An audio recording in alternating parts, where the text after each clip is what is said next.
नमस्कार दोस्तों, कैसे हैं आप लोग। आज पीजीपी का चैप्टर आपका कंप्लीट होने वाला है। जितने भी आपकी एक्सरसाइज के क्वेश्चन रह गए थे वो सारे कंप्लीट होने वाले हैं। Are you ready? Are you ready for it?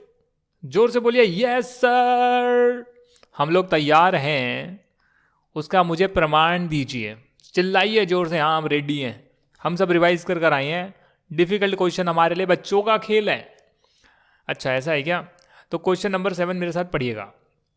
Mister Shivam Shivam Satyam Shivam Sundaram, a retail trader of Cochin, gives the following trading and profit and loss account for the year ended 31st March 2021। Okay, इतना तो हमको मालूम है। Sales करी है, opening stock, purchase, closing stock, gross profit यहाँ पर आ गया। कुछ इनकम, यूटीआईसीआई, सैलरी, रेंट, इंटरेस्ट। यार ये मुझे कहीं ना कहीं लग रहा है कि हम ये कर चुके हैं। ये चीज़ हम कर चुके हैं। जीएसटी पेबल था ना यहाँ पर, शायद ऐसा कुछ था क्या? हम कर नहीं चुके ये? हाँ, 9,000, 18,000 ये हम कर चुके हैं। ये हमने नोट्स के साथ डिस्कस किया था। तो एक क्वेश्चन तो आपका यहीं पर हो गया। अब करेंगे question number 8। Mister Sukhwinder is engage in the business of plying goods carriages. 1 अप्रैल 2020 को उनके पास 10 ट्रक थे, जिसमें से 6 हैवी गुड्स व्हीकल हैं।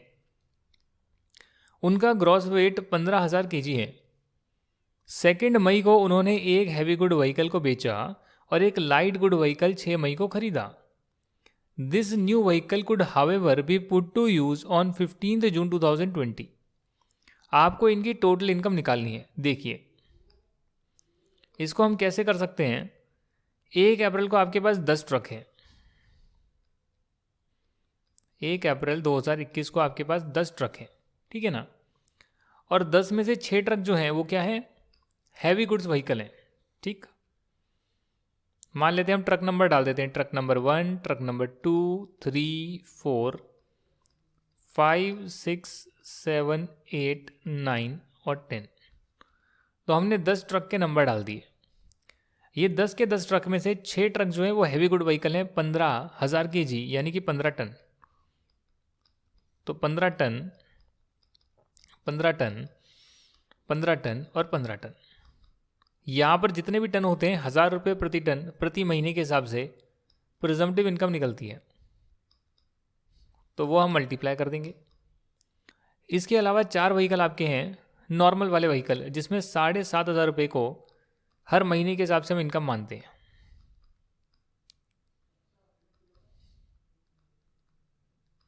ठीक, ये बात भी आपकी हो गई। अब ये देखिएगा यहाँ पर आप, एक व्हीकल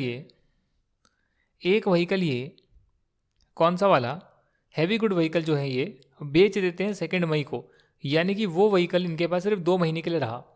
अप्रैल और मई का भी कुछ दिन, तो कुछ दिन को हम पार्ट ऑफ द मंथ मानते हैं, उसे पूरा महीना ट्रीट करते हैं।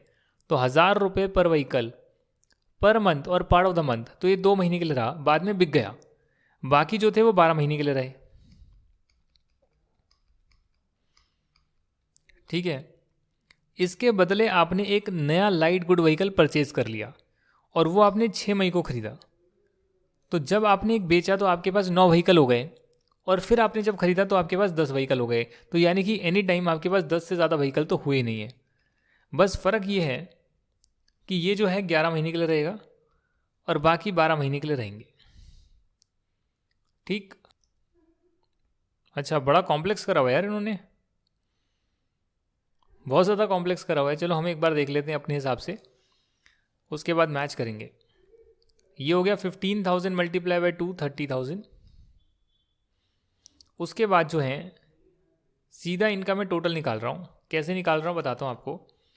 15 मल्टीप्लाई बाई 1,000 हो गया 15,000, मल्टीप्लाई बाई 12 हो गया 1,80,000। 1, 2, 3, 4 और 5, उसको 5 से मल्टीप्लाई कर दिया तो ये आ गया 9 लाख रुपये।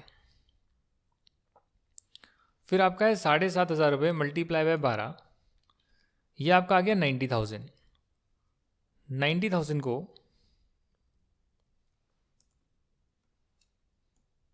90,000 को, ये भी ना अजीब है। 90,000 को मैं 4 से मल्टीप्लाई करूँगा तो आएगा 3,60,000 और 17,500 को 7,500 को 11 से मल्टीप्लाई करूँगा तो आएगा 82,500। अगर मैं सबको ऐड कर लूँ, वैसे 9 लाख रुपीज़ था ना,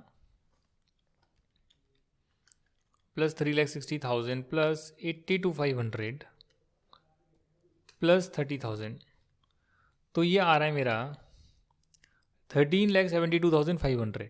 आप कहेंगे यहाँ से देख कर लिख रहा हूँ, नहीं यार टोटल करा है यार, मैंने इंडिविजुअल कैलकुलेशन करी है। 13,72,500 वही यहाँ पर आ रहा है, तो लिखने के बजाय यहाँ पर दिखा दिया। हमने अपने तरीके से करा है, एक एक व्हीकल का निकाल लिया, इन्होंने अपने तरीके से करा है। भाई सबकी अपनी मर्जी। अच्छा सर, ये तो हो गया। आगे देखते हैं क्वेश्चन नंबर 8। और भी यहाँ पर चीज़ दे रखी है कि इन्होंने फ्रेट कितना कलेक्ट करा, उनके कुछ खर्चे हुए, इन्होंने डेप्रिशिएशन माइनस करा, कुछ ऑफिस के एक्सपेंसेस हुए, नेट प्रॉफिट आया और अदर बिजनेस की इनकम आ रही है। तो यहाँ पर आप देखेंगे 44A यहाँ पर अप्लाई हो रहा है।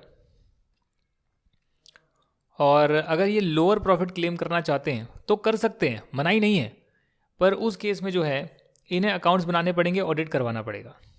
ठीक है ना, ये चीज़ मैंने आपको बताई थी। लोअर इनकम क्लेम करेंगे तो आपको सारी चीज़ें करनी पड़ेगी। Question number 9। मिस्टर राजू एक मैन्युफैक्चरर हैं चेन्नई में, जो अपनी कुछ इन्फॉर्मेशन देते हैं 2021 मार्च 21 ईयर की। सेल्स, क्लोजिंग स्टॉक, ओपनिंग, कुछ खर्चे, कुछ और खर्चे, कुछ और खर्चे। यहाँ पर कुछ एडिशनल इन्फॉर्मेशन दे रखी है और आप पहले एडिशनल इन्फॉर्मेशन को सॉल्व करेंगे और उसके बाद आप जो है normal profit and loss account में जो एडजस्टमेंट करनी है वो करेंगे।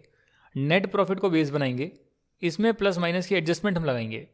और क्या प्लस माइनस की एडजस्टमेंट लगेगी वो मैं आपको बता रहा हूँ। देखिए, कमीशन दिया है इन्होंने अपने ब्रदर को, 36,000 मार्केट रेट है, बट इन्होंने 46,000 पे करा है, यानी कि 10,000 अतिरिक्त पे करा है स्पेसिफाइड पर्सन को। इसको आप एड बैक कर देंगे क्योंकि ये आपने माइनस किया हुआ है। Assassi paid 33,000 in cash to a transport carrier. This amount is included in the manufacturing expense. Assume that the provision relating to TDS are not applicable to this payment. तो भैया ट्रांसपोर्टर को 35,000 रुपये तक आप दे सकते हैं, कोई दिक्कत की बात नहीं है, तो एब्सोल्युटली ओके है।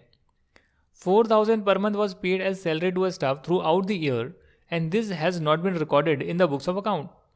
अगर आपने रिकॉर्ड ही नहीं करा तो 4,000 के हिसाब से हो गया 48,000। इसे आप बुक्स ऑफ अकाउंट्स में रिकॉर्ड करेंगे और माइनस कर देंगे।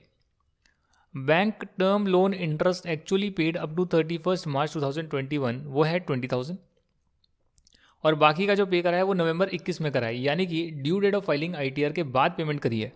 अगर मैं यहाँ पर बैंक का इंटरेस्ट देखूँ तो वो आ रहा है 60,000।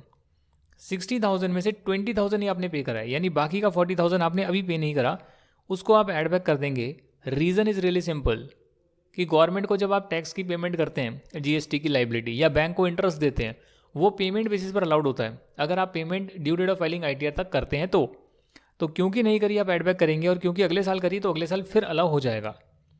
हाउसिंग लोन का प्रिंसिपल रीपे करा है 50,000 का, और ये रिलेट करता है रेजिडेंशियल प्रॉपर्टी को जो एक्वायर करी थी 1920 में for self occupation. Interest on housing loan जो है वो 23,000 का है। Housing loan was taken from Canara bank. These amounts were not dealt within the profit and loss account given above. ये प्रॉफिट एंड लॉस में आ ही नहीं रही है। तो कहीं ना कहीं आपने अगर हाउसिंग लोन सेल्फ ऑक्यूपेशन के लिए लिया है तो वो आपका हाउस प्रॉपर्टी के चैप्टर में टैक्सेबल होगा, और उसमें आप इंटरेस्ट को माइनस करके दिखा सकते हैं नेगेटिव इनकम। फिर डेप्रिसिएशन यहाँ पर जो है कैलकुलेट करा हुआ है ऐसे। ओपनिंग WDV है, एडिशंस करी हुई है। एडिशंस के बाद जो है यहाँ पर कुछ कार दे रखी है, मशीनरी दे रखी है, तो ये आपने पूरा कैलकुलेशन कर दिया हुआ है। तो इसमें हम क्या करें? अच्छा, मैं ज़्यादा आगे क्या? अच्छा, WDV दे रखी है, एडिशन दे रखी है, टोटल एडिशन दे रखी है, और एडिशनल डेप्रिसिएशन आपको इग्नोर करना है, ऐसा लिखा हुआ है। तो ठीक है, इसमें कोई दिक्कत की बात ही नहीं है। आप इस पर जो है पूरा डेप्रिसिएशन लेंगे 15% का, और जो टोटल एडिशन है 4 लाख रुपए की, उसमें से आप माइनस करेंगे 2 लाख रुपए, और बाकी के 2 लाख पर आप लेंगे 7.5% का डेप्रिसिएशन, क्योंकि वो पुट टू यूज़ 180 डेज नहीं है। ये आपको कैसे पता? यहाँ से पता है। देखिए, जो एडिशन करी है और 180 डेज से ज़्यादा पुट टू यूज़ है वो है 2 लाख रुपए, और टोटल एडिशन है 4 लाख, यानी कि 2 लाख ऐसी एडिशन है जो 180 डेज से ज़्यादा पुट टू यूज़ नहीं है। आपको इनकी इनकम निकालनी है, तो बहुत सिंपल सी बात है भाई, एडिशनल पॉइंट्स मैंने डिस्कस कर दिए। ये जो डिविडेंड है ये इनकम फ्रॉम अदर सोर्सेज में जाएगा, तो इसको आप माइनस कर देंगे। ये एग्रीकल्चरल इनकम है, टैक्सेबल नहीं होती, इसको माइनस कर देंगे, प्रॉफिट में आ रही है। उसके बाद यहाँ पर आप डेप्रिसिएशन 2 लाख रुपए है, इसको हो सकता है कि आप ऐड बैक करें और फिर राइट डेप्रिसिएशन आप कैलकुलेट करके माइनस करें, तो वो आप काम कर देंगे। ये इन्होंने पेनल्टी दी है, पेनल्टी कभी भी अलाउ नहीं होती, तो इसको आप ऐड बैक कर देंगे और ऐसे कर जो है आपका क्वेश्चन हो जाएगा, प्लस माइनस करके क्वेश्चन हो जाएगा। देखिए 10,000 रुपये आपने ऐड करे, 48,000 आपने ऐड करे, ऐड नहीं होंगे माइनस होंगे। देखो इसमें दे भी रखा होगा alternate view, it is also possible to take a view that salary is not recorded in the books of accounts was an erroneous omission, गलती से रिकॉर्ड नहीं करी गई है, तो आप उसको माइनस कर सकते हैं, ठीक है ना। अभी इन्होंने क्या करा है, इन्होंने उसको अनएक्सप्लेन्ड एक्सपेंडिचर मान लिया कि खर्चा तो करा बट शो नहीं करा जानबूझ के, तो अगर ऐसा लेंगे तो उसको इनकम मानी गई है, बट अदरवाइज आप उसको माइनस करेंगे। अल्टरनेट व्यू आप ले सकते हैं। बैंक का इंटरेस्ट है 40,000 ऐड होगा, मैंने यहाँ बताया भी होगा आपको 40,000, जी हाँ।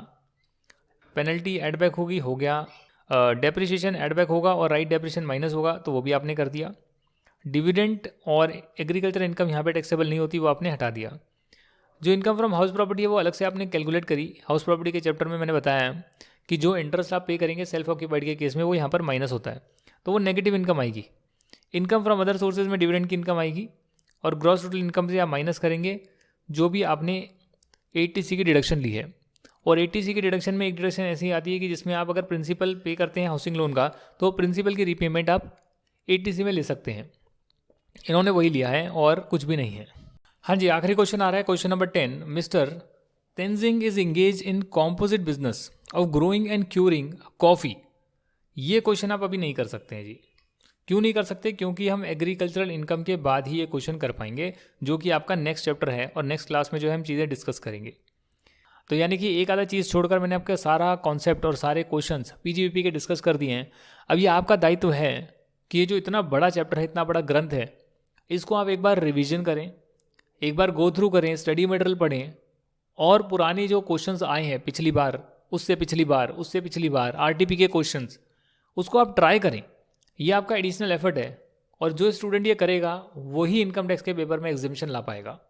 To be very frank, to be very honest, क्योंकि वहीं पर आपका एप्लीकेशन ऑफ माइंड चेक होगा कि ये मैंने पढ़ा, ये मैंने क्वेश्चन करा, फिर मैंने खुद से रिवीजन करी और रिवीजन कर जब मैंने क्वेश्चन का आंसर करने की कोशिश करी तो मेरी क्या गलती हुई और वो क्यों हुई।